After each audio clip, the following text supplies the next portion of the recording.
Hello, everybody. Mr. Jenkins back with your second lesson from Chapter 3. There's the bell. Talking about solving inequalities using addition or subtraction. All right, so these are just one-step inequalities, kind of very similar to what we see with one-step equations, with just a couple differences thrown in there. All right, so this lesson is about one-step inequalities, and actually so is the next one. So got a couple potentially easy ones here to start, but like I said yesterday also, lessons are going to come kind of one right after the other, so make sure that you are keeping up as best you can. Try to get this pencil to work here. Anyways, while we're waiting on that, our learning target is that we want to be able to use addition or subtraction to solve inequalities. All right, so I'm going to be solving and graphing. I'm not sure, I don't remember what your set on Math Excel is going to want you to do. Anyways, on this one, we want to just isolate the variable. Like in your mind, when you see this, you almost want to think x minus 15 equals negative 12, at least as far as the work that you have to do to solve it. So we would know that we want to move the minus 15 over to the other side. And the way we do that is just add 15 to both sides. So on the left side, that just gives me x plus 0. So I have x. We bring our inequality symbol down just as it is. That says less than whatever negative 12 plus 15 is. And don't miss these because of computational reasons. I would hope you know that's 3. But if you have trouble, just punch it in like I'm doing right here. Okay, so this is equivalent to x is less than 3. So basically, we're just almost simplifying it. We're solving it, but it's kind of the same thing as simplifying it. All right, so that is solved, and then we can remember we can produce a graph based on that.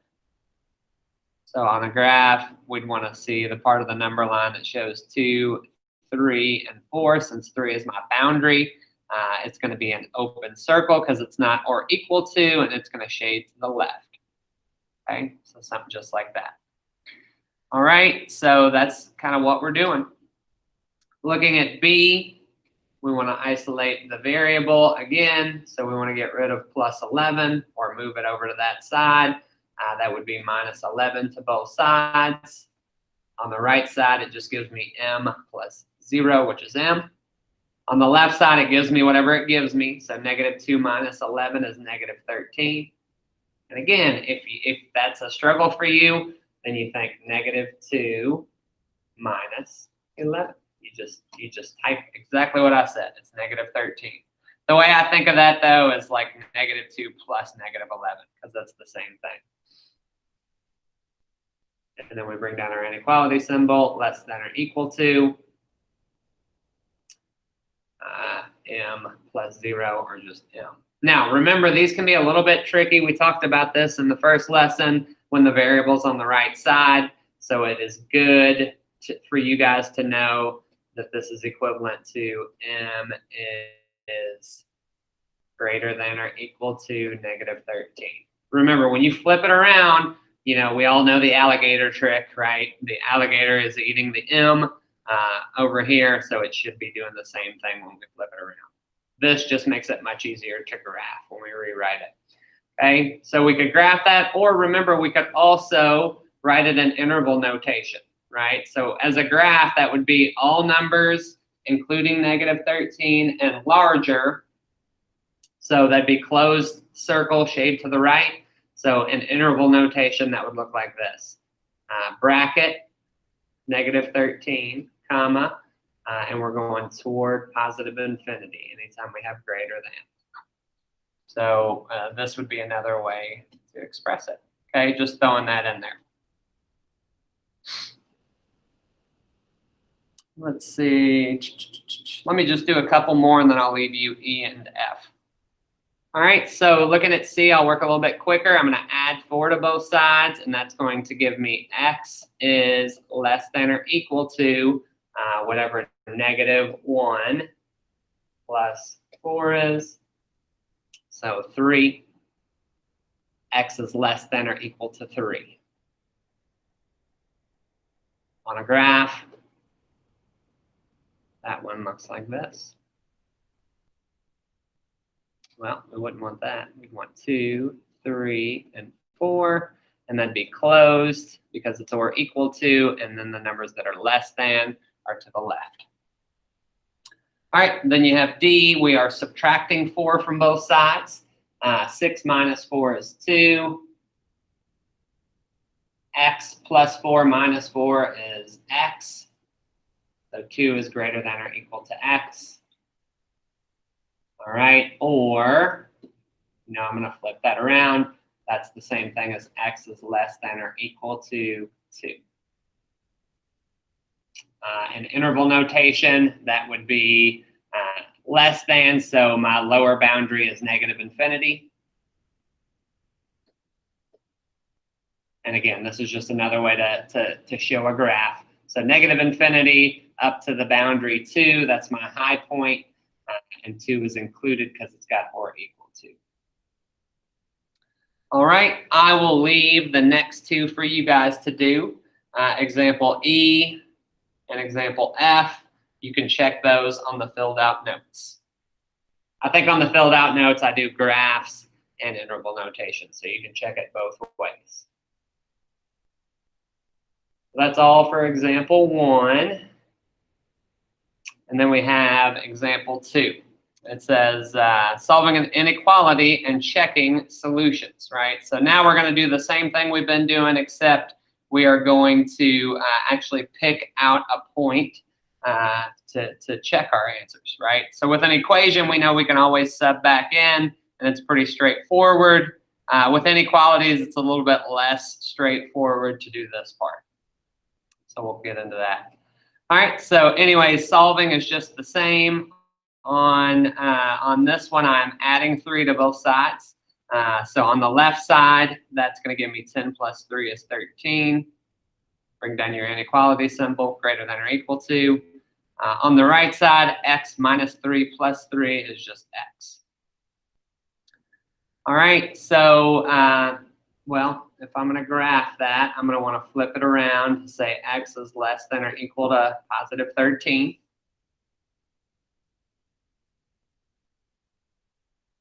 So I'm going to get a visual representation of what we're saying here. A graph is a good visual. So close dot, shade to the left. All right, so there we can sub in any number that we want on this. All right, so first of all, when you sub, you want to go back to the original inequality, the unsolved one. All right. If that comes up, I might have gone a little too fast there. There we go, it did. So we want to go back to the original. Now, probably the way that most people would test there is they would test for a true statement, right? So think about our graph here. Which numbers are solutions? So 13 because it's filled in, but also 12.5, 12. Right? If you move way down the line, negative 1,000, right? You could plug in any of those types of numbers and it should give you a true statement. Okay, so let's just pick a random one that's part of our solutions. All right, so I'm gonna pick, let's just say 13. 13's in there. So if I sub in 13, that would say 10 is greater than or equal to 13 minus 3. 10 is greater than or equal to 13 minus 3, which is 10 is greater than or equal to 10, because 13 minus 3 is 10. That is a true statement, all right? So we could feel pretty good about that. I could also sub in, a number that's far down the line. Let's plug in, say, negative 23. Just being real random. So let's say if x equals negative 23, that should be part of our solution set. So 10 is greater than or equal to, let's just sub that in, negative 23, or so I should have said simplify. So negative 23 minus 3 is negative 26. That's an obvious yes. A positive is always greater than a negative, right? So yes. So you can see that the further left you get, I guess the more true it gets. That's not really technically a correct thing to say, but you guys know what I mean. All right. So that's one way that you could check your answers. I'll work this one out that has fractions because I know you guys don't like fractions. So anyways, let's go ahead and look at it. All right, so adding 3/5 to both sides. Sorry, would we want to add? No, we'd want to subtract. Subtracting 3/5 from both sides gives me 3/5 minus 3/5 is 0, so just D is less than or equal to whatever negative 2/5 minus 3/5 is. Okay, on your calculator, you would use the ABC button. On mine, I'm just going to type it in. Negative 2/5 minus 3/5 is equal to negative 1, which makes sense because negative 2/5 plus negative 3/5 would be negative 1, right? So we have that, and so let's try to think about another way that you could check your answers here, right? So graphically, this is kind of what we're thinking about. Closed circle, shade to the left. So negative 1 and everything to the left of negative 1 on the number line are solutions, right? So let's think about, what if we tested? What should we look for if we check for something that's not a solution? Say if we sub in 0, what should happen there? So that would give me 3/5 plus 0 is less than or equal to negative 2/5. Pop up here in a second. All right, so that's just 3/5 is less than or equal to negative 2/5, which that's not right, okay, because that's positive, that's negative, so that's not true. But that does kind of confirm our answer in a way, right? Because look at our graph, all right? That number is not part of our solution set, so we should get a false. And if we plug in negative 1, we should get a true. And if we plug in, negative 20 down here, we should get a true. So that's kind of how you can be creative and check your answers. All right, and then I'll do one of the word problems, and then I'll ask you to probably do the other one. Let me make this just a little bit smaller so we can see the full problem. It says the hard drive on your computer has a capacity of 120 gigabytes. You have used 85 gigabytes. You want to save some home videos on your hard drive. What are the possible sizes of the home video collection you can save? Right? So if you're ever going to write an equation or an inequality, the first thing you should do is ask, what are they asking me to find here?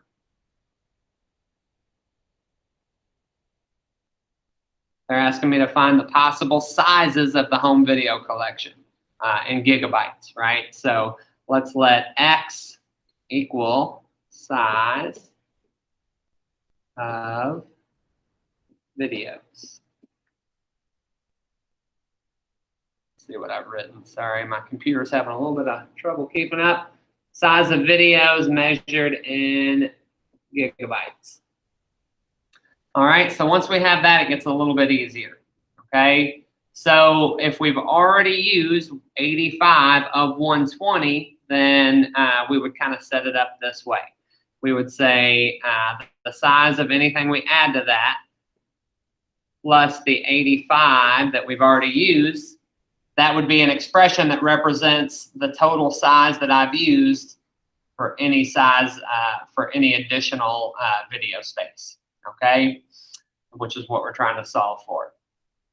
All right, so they don't use any language here like at least or at most or anything like that, but that is assumed in this problem. All right, it says it has a capacity of 120, right? So a capacity is like, it's like those dollar problems we had yesterday. If you have a certain amount of money to spend, you can't go over that, but you can go up to it. So it's assumed here that our inequality symbol based on the word capacity would be less than or equal to. All right? Which I think makes sense. Because the space we use can be no more than the space we have. All right, so overall my inequality, x plus 85 is less than or equal to 120. Then it's easy to solve from there. Subtract 85 from both sides, and we get x is less than or equal to whatever 120 minus 85 is. So that's going to give me 35. All right, and we want to kind of put our answer in context. So what's that mean? That means that our video can be no more than 35 gigabytes. So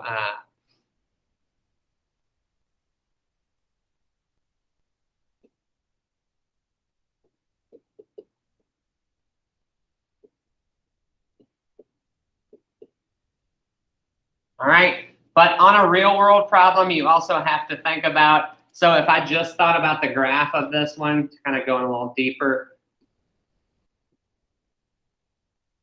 then it would kind of look like this. Less than or equal to 35, so we'd have 34, 35, so it'd be closed on 35 and then shade to the left.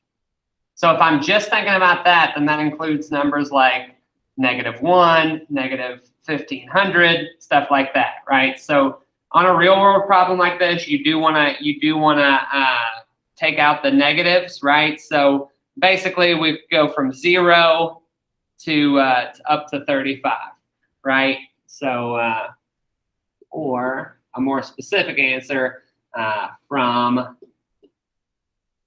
0 gigabytes to 35 gigabytes. That's a better answer. All right, so that is your notes. All right, if you finish it tonight, I will post the Math Excel for you, which is your actual assignment. I'll post it at the beginning of class. If not, you'll have a certain amount of time to watch the video, and then I'll post it. All right, guys, so hopefully this helps. Tomorrow's lesson or Thursday's lesson will be about one-step inequalities with multiplication and division. Just kind of looking ahead a little bit there. Thanks for your time. You guys have a nice day.